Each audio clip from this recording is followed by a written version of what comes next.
राम राम दशकं 73 भगवतः मथुरापुरयात्रा निशमय्यतवाथ यानवार्तां भृशमार्ताः पशुपालबालिकास्ताः किमिदं कथं न्वितीमाः कथं नु इति इमाः समवेताः परिदेवितानि अकुर्वन् करुणानिधिरेश नन्दसूनुः कथमस्मान् विसृजेत् विसृजेदनन्यनाथाः बत नः किमु दैवमेवमासीत् इति तास्त्वद्गतमानसा विलेपुः चरमप्रहरे प्रतिष्ठमानः सह पित्रा निजमित्रमण्डलैश्च परितापभरं नितम्बिनीनां शमयिष्यन् व्यमुचः सखायमेकम् अचिरादुपयामि सन्निधिं वो भविता साधुमयैव सङ्गमश्रीः अमृताम्बुनिधौ निमज्जयिष्ये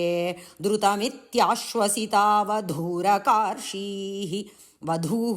अकार्षीः स विषादभरं स याच्न्यम् उच्चैः अतिदूरं वनिताभिः ईक्ष्यमाणः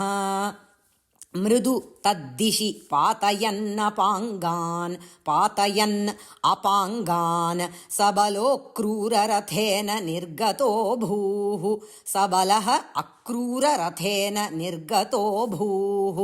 अनसा बहुलेन वल्लभानां मनसा चानुगतोऽथ वल्लभानां वनमार्तमृगं विषण्णवृक्षं समतीतो यमुनातटीम् अयासीः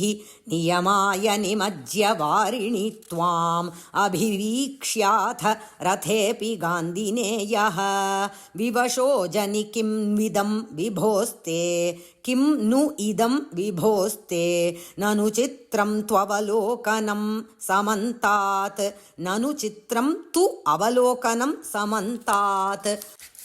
पुनरेष निमज्य पुण्यशाली पुरुषं त्वां परमं भुजङ्गभोगे अरिकम्बुगदाम्बुजैस्फुरन्तं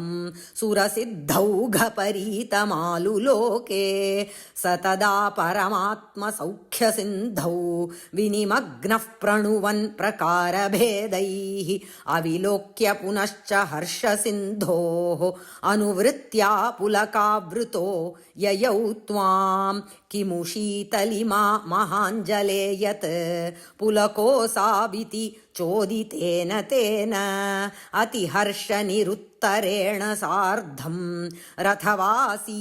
पवनेश पाहि मां त्वम् राम राम राम राम।